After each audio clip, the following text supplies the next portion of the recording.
আপনারা যে স্বাধীনতা ভোগ করছেন আজকে এই মজলুমদের ত্যাগের বিনিময়ে, আর সেই মজলুমদের একজন হচ্ছে মেজর জিয়া। 2000 রক্তের 2000 শহীদের আত্মত্যাগের মধ্য দিয়ে 35,000 পঙ্গুত্ব বরণ করেছে তাদের ত্যাগের বিনিময়ে। এবং গত 16 বছর যারা দৌড়ের উপর ছিল, এবং শুধু মেজর জিয়া না, আরো কয়েকশো অফিসার এই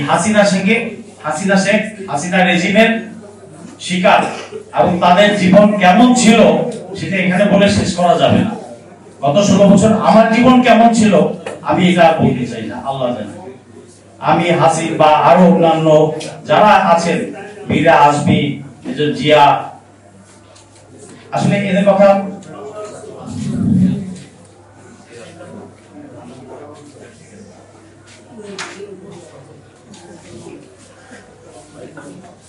বলতে চাই না। স্বাধীনতার সার্বভৌমত্বের প্রথম আঘাত এসেছে বিডিআর হত্যার মাধ্যমে। হাসিনা শেখ চায় নাই, ভারত চায় নাই এদেশে শক্তিশালী কোন সেনাবাহিনী থাকুক, ঠিক তার বাপেও চায় নাই ভারতের পরামর্শে এদেশে শক্ত কোন সেনাবাহিনী থাকুক। যেজন্য ওই সময়ে জাতীয় রক্ষী বাহিনী তৈরি হয়েছে।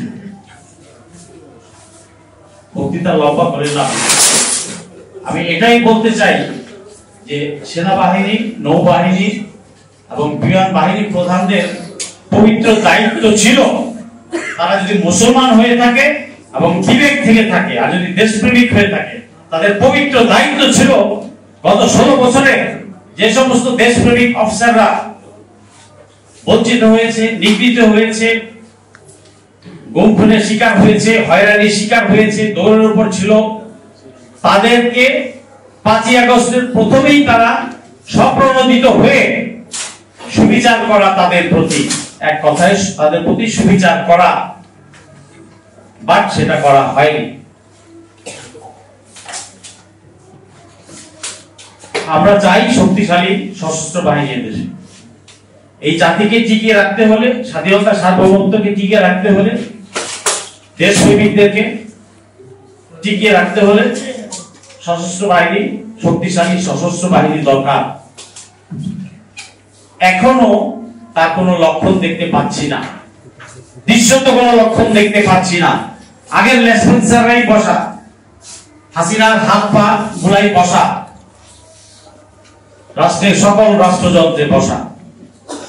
ডক্টর ইউনূস সরকার যে গতিতে কাজ এগিয়ে নিয়ে যাবে আমরা আশা করেছিলাম, সেই গতিতে যেতে পারেননি।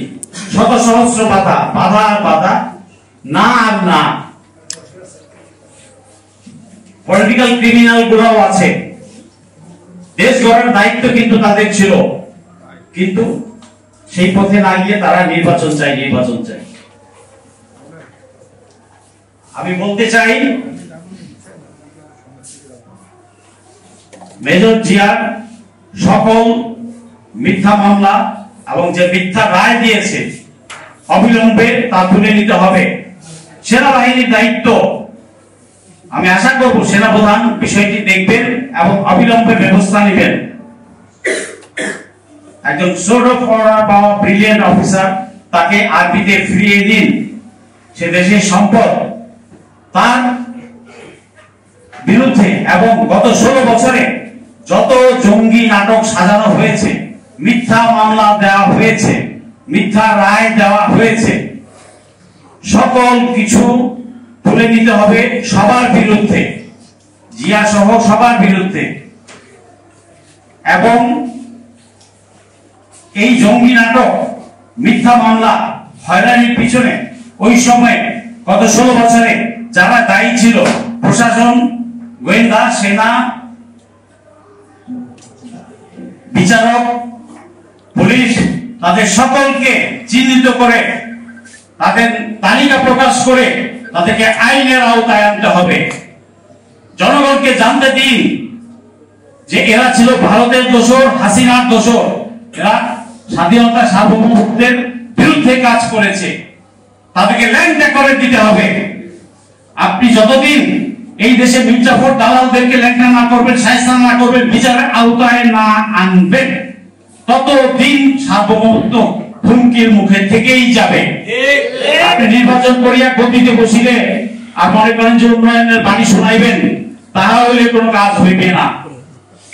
শুধু ইন্টারিম সরকারের দায়িত্ব নয়, বিচার ব্যবস্থায় অনেক সময় লাগে। এতগুলা ক্রিমিনালকে, এতগুলা পাঁচাটাগুলাকে বিচার আওতায় আনতে সময় লাগবে।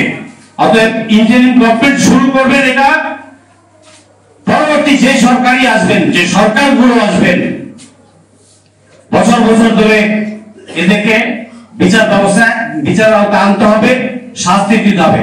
আপনি যদি ময়লা পরিষ্কার না করেন, দুষ্ট লোককে শাস্তি না দেন, তাহলে স্বাধীনতা সার্বভৌমত্ব হুমকির মুখে কিয়ামত তক থেকে যাবে। আমরা নতুন বন্দোবস্তের বাংলাদেশ চাই। এই 5ই আগস্টের পরে আর কোন ওই পুরানো ব্যবস্থায় চলতে চাই না। আর সেটা শহীদের রক্তের দাম যদি দিতে চান, তাহলে প্রতিটা নাগরিকের দায়িত্ব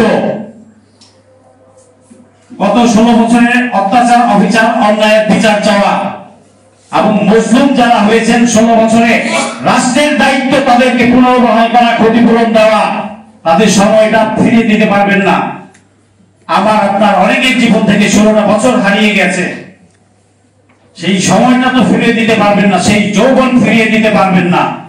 অন্তত পক্ষে তাদের বর্তমান নাজেহাল অবস্থা থেকে তাদেরকে মুক্তি দেন, তাদেরকে পুনর্বাসনের চেষ্টা করেন, ক্ষতিপূরণ দেন।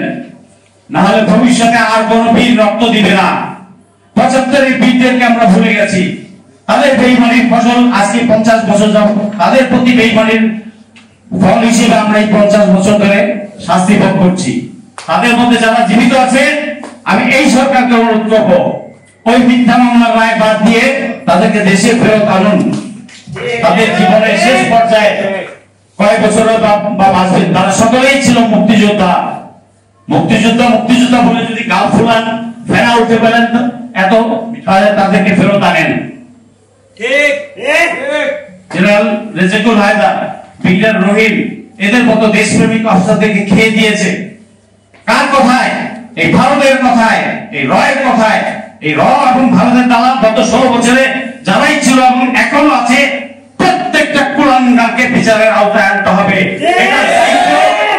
ইন্টারিম সরকার যদি না পারে, পরবর্তীতে যে সরকার গঠন, যে দলই সরকার গঠন করবেন, তাদের এটা পবিত্র দায়িত্ব।